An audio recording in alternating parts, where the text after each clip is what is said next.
المؤسسات الاقتصادية لضمان حقوق العاملين، ويتم تقاعد العامل وفقًا لشروط وضوابط لتطبيقه.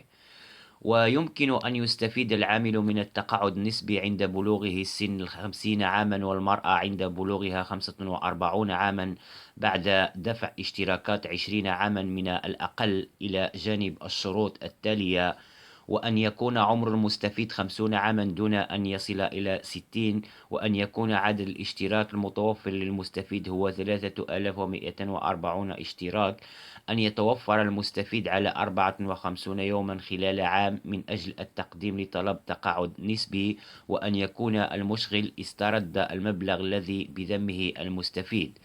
ويعتبر التقاعد النسبي تقاعد اقتصادي تتعامل به المؤسسات الاقتصادية التي تريد تقليل عدد عمالها، ويشترط بهذا أن يكون عمر الرجل ب50 عامًا، وعمل 20 عامًا في المؤسسة، وأن يكون لديه اشتراك في الصندوق لمدة 10 سنوات على الأقل.